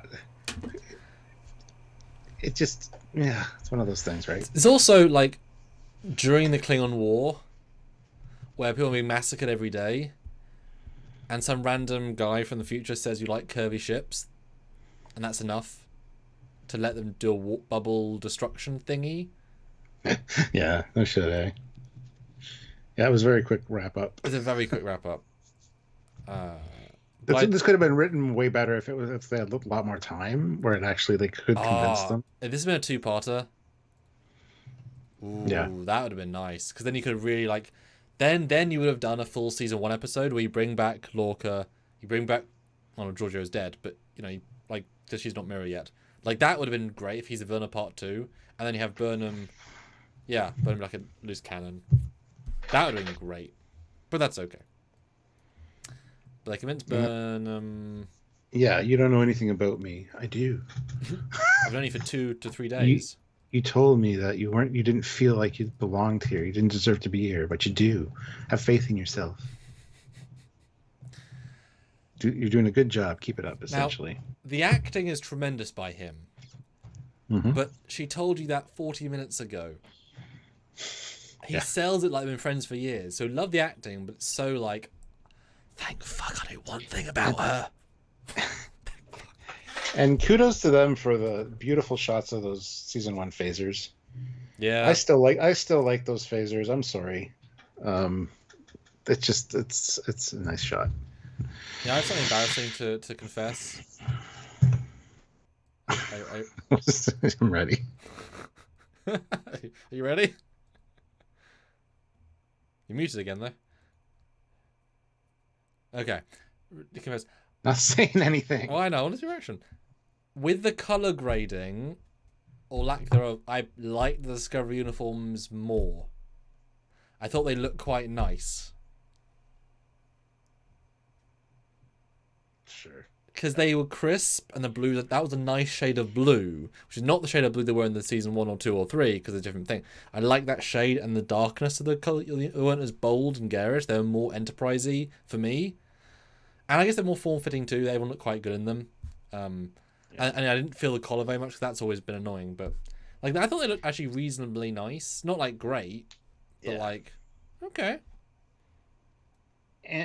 Andy Brennan says definitely wanted like 20 more minutes in this episode. And Patrick says it's made for streaming. Yeah, they could have done that 100%. I love when the episodes are an hour, a little bit more, because you know you're getting some good stuff. So that's actually a fair point. They had more time. They didn't spend any money. They've already got everything in costume. Just have more time. Yeah. And also they know this loop was not getting reset. They do some wild shit. Yep. You know, just saying. But yes, they accept it. Burnham's acting is pretty good here. Oh, I do think the sadness, and you really feel the I hate my life in her eyes. And Premiere might have crashed, maybe, but we'll don't know. But guys, vote in the poll and let us know what you think via the chat. Mm-hmm. And hit like. We're only at 67 likes. I'd like to get closer to 80. If you haven't hit like yet, please do so. Super chat in. Yep, there we go. Okay. So yeah, good acting, and then let's go. They de-warp, and it's very underwhelming. It's like Like it's a very small moment as you'd think it'd be more big of a moment. Yeah. But safety protocols, I guess. And then Rayner puts a thing on a thing and obviously hurts himself, and because they say it does still go fast, but not in the same degree. So it is still aging his hand, Yes. and it's gonna hurt, and it's probably breaking his bones every second. But he's a boss to still do it, which is why if it's not temporally broken, you can thermal regenerate that sort of damage. Well, it's just age. It's aging. Yeah. It's not breaking his bones. I mean, bones get brittle. If it's going 10 years a minute, I'm saying, like, they get brittler and start to arthritis and stuff. You know, skin aging 10 years a second is going to feel something shitty, you know. Well, even Picard was like in pain from reaching that bullet fruit. So so I'm saying good for him for doing it. Yeah. I love how he said, I guess that leaves me to be the one to put my hands in the spider's nest. Yeah. And he does the thing and it pops and straight back. It's abrupt, but I like the abruptness, actually. Yeah. And we're back, and we only last 6 hours. Did good. Felt like 6 years. Yeah. Yeah, the past hasn't been altered. Nothing's changed. He's already checked. Although, how the hell can you do it with a Google search? You can't Google, has anything changed? Because this is the timeline where the things have now changed. She didn't Google every single star date and check every single camera. There's no way she knew that. I'm just saying. It's a dumb thing to say. There's no way she could know. Although, her comm badge would be from the original timeline. So if the ship was different, she could scan it and have maybe some storage. Sure. So. Yeah. I gotta give him credit for the effect of his old age hand. It looks really good. Oh, did they do an old age hand? Oh, yeah. It's way wrinkly. Oh. Where do we see that? Oh, okay, there we go. Yeah. Ooh, okay. I thought I saw something, but I couldn't quite. It's very quick, but yeah. It's impressive. Sorry. Yeah. That's good, actually, yeah. And like burned as well, almost. Yeah, nice. And I like he just accepts going to the sick bay as well. There's no like fighting. He's like, yep. Yeah. Well, they shouldn't be fighting, but he's that sort of like, nah, I'm fine. It's like, no, I'm going. Yeah. And here he says, it's not lost on me how you pulled this off. How we did it. You and your crew, me and Reese, and you knowing them, that's what convinced them. And then she admits to what he said at the beginning, where familiarity can lead to complacency as well. But, you know, somehow you found a way to use your connection, you know, to keep them better, honest and better. So, anyway, it's fine. It's great. Yeah, it's gentle, and I can buy this level of swapping personalities because he's been through quite a lot, you know. And she even says, you know, I can still be stubborn, but seeing her was a really good reminder. You know, we are always changing. You can be stubborn, I can be stubborn, we can all be really stubborn. Writing on a show can get better from season 1 to season 5. You know. I do know. I do know. But it's good because you definitely do see a lot of Burnham in season 1 in him, but he earned the captaincy. She didn't earn. She was also gifted the Shinjo, right? She was nepotismed. You know. And then we get the whole, I wish it would have been more satisfying to squash you. What's that thing? What's a long story? Oh, is that why I blinked and 6 hours went by? Eh.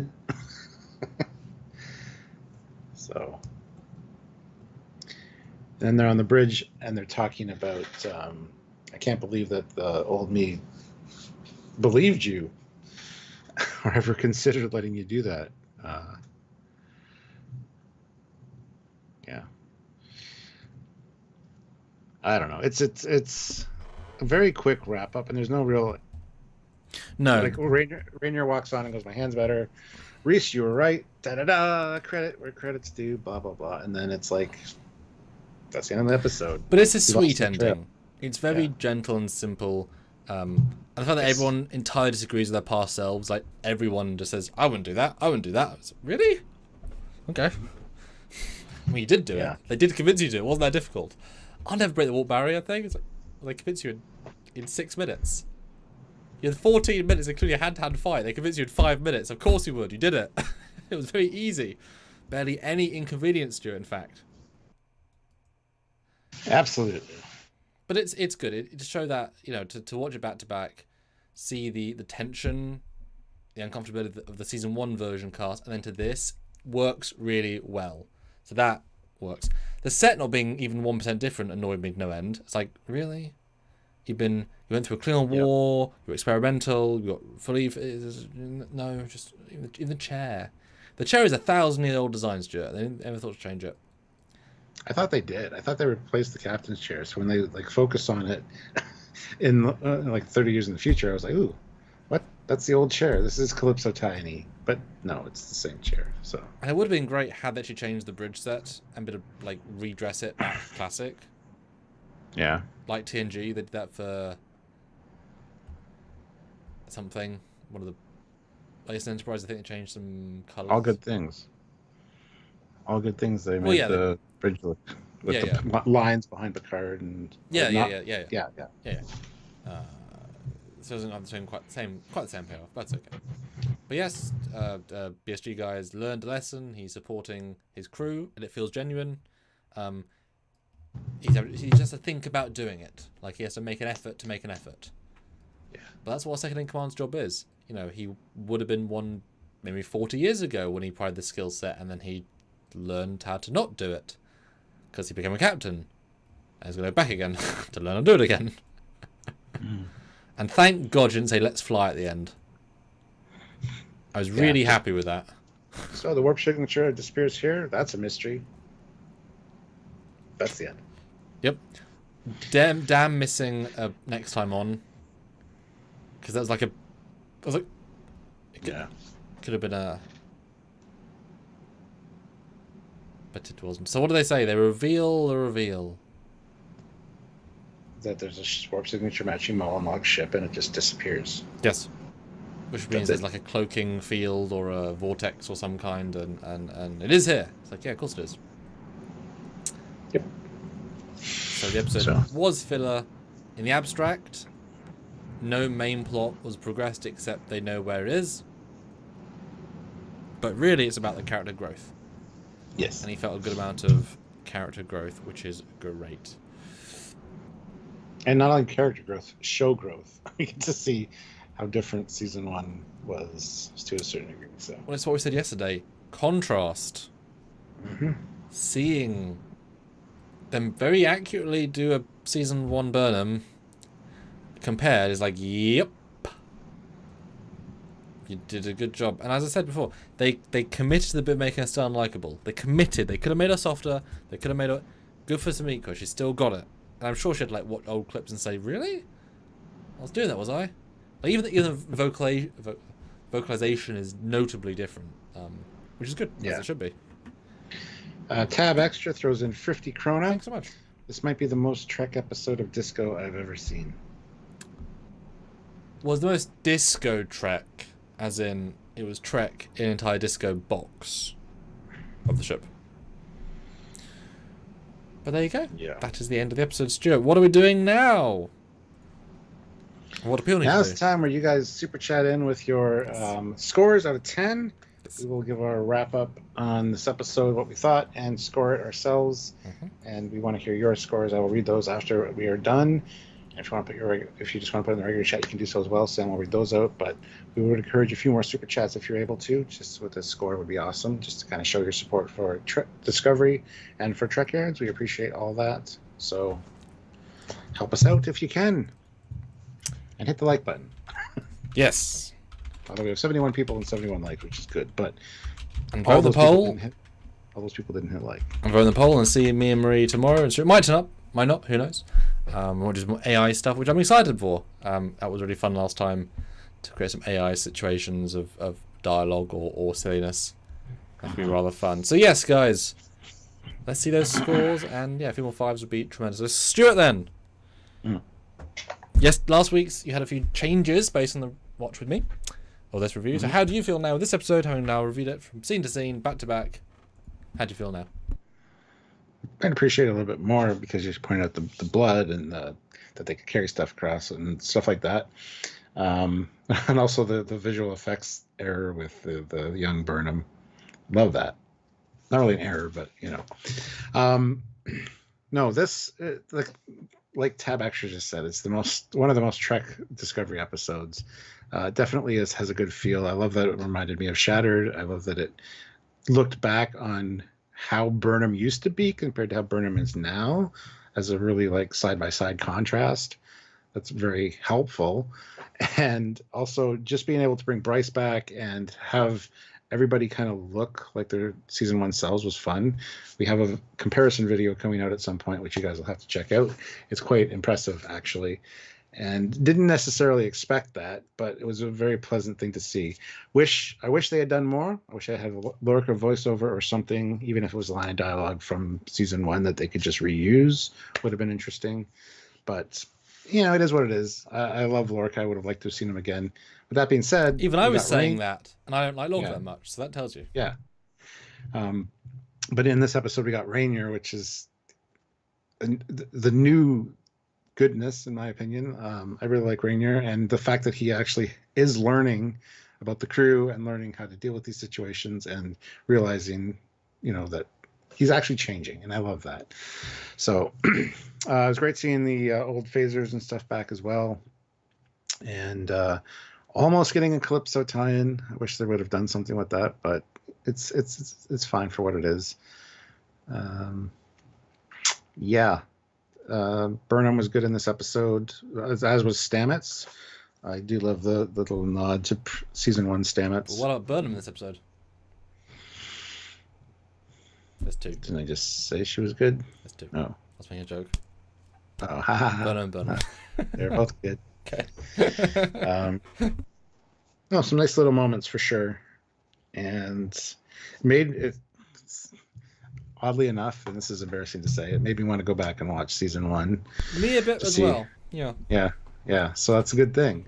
But anyhow, let's see. I wish there were more exterior shots. Wish we would have seen shots of the old Discovery, like from exterior. Spent. Or even that shot where they're on Earth, like me and Sam have talked about, have like a overhead view where you see the section of the hull being built and it kind of pans down, and then you get that scene where they're to show it's not the entire ship necessarily being built on the planet. Would have been nice. Things like that would have been extra money, and this was very much a bottle show and a very well done bottle show, and cheap because they're reusing their old stuff that they still have. So it was a clever episode. So for all those reasons, for this season, I'm going to give this a 9.2. Oofta. For all of Discovery, it's still up there, man. I'll give it an even 9 because I don't know what I scored all the other ones. So it's just because I know there are episodes I do like Magic to Make the Zenith Man Go Mad, where the Lorca gets killed 72 times. It's sort of this episode again. That one. Yeah, it is. Yeah, absolutely. Just much more murdery. That was the first like Stamets out of the timeline thing. So yeah, I do enjoy those for different reasons. So I'm not quite sure how my scoring was, but yeah, I'll go with those 2 scores. So yes. How's about you, sir? And guys, got another couple of quick thoughts.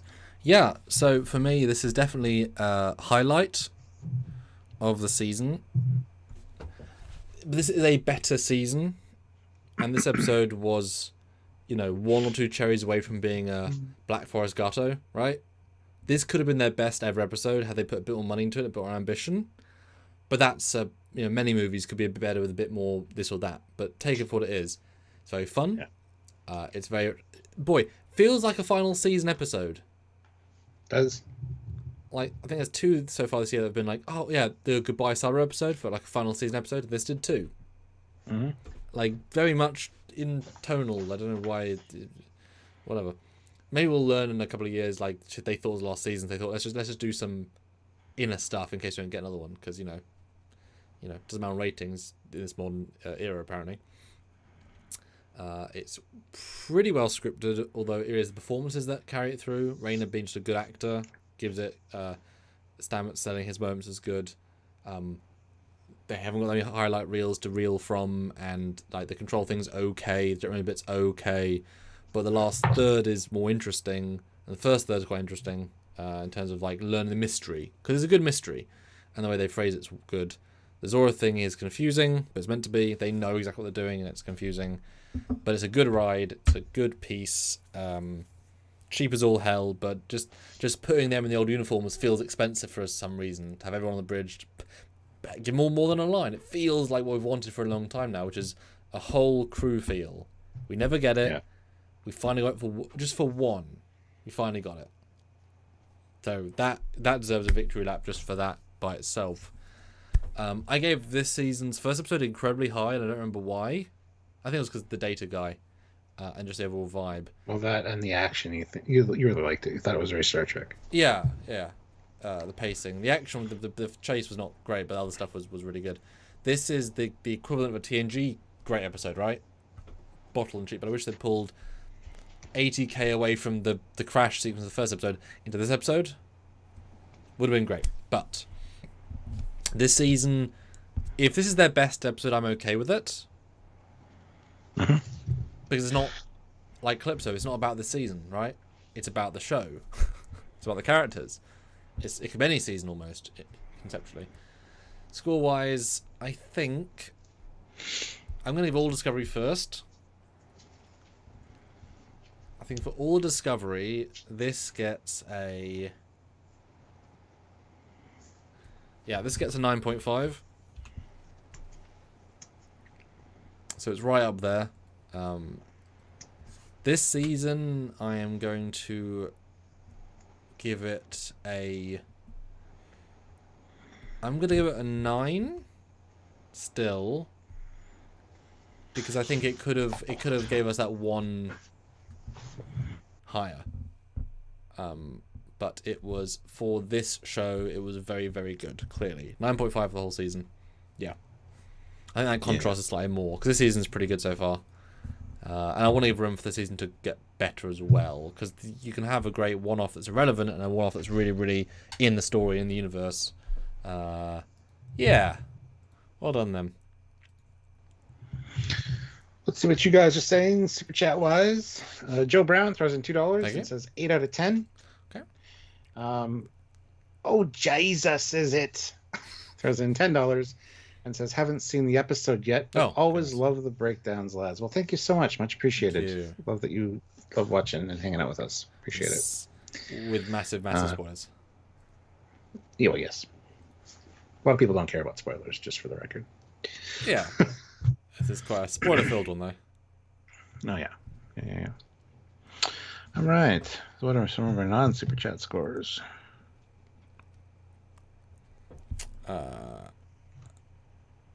Yes, let's have a look. Right, people are saying 9 out of 10, 7.5 out of 10, 9.6 and 9.7 for Odds and Aussie's mum respective, 9, 8, 8.5, 6 out of 10. It had some flaws, but overall, time episodes and Trek never goes wrong. Donnie gives a 9, says Aussie. Joseph gives 9.5, 9.4, 8.5, 7.5. Okay, so actually quite a spectrum.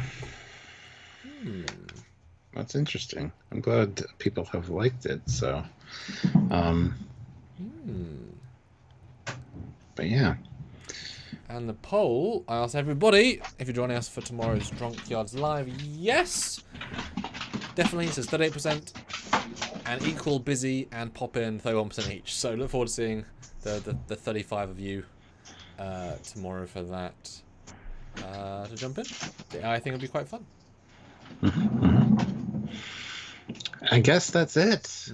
Join us on the weekend. We're gonna have some breakdown videos from this one, so tune in for those. I've got an interesting theory episode that you might want to check out, and lives all next week too, so come back and join us. You know the routine. Got some fun stuff.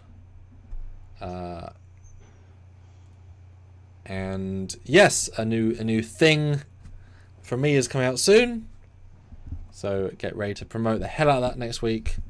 because sharing the message might do some good things. So get ready, guys. Well, I guess I already talked about it on Twitter, but if you follow me on Twitter, you know what I'm doing. If you don't, then do. Then you can look. Perfect. Yes.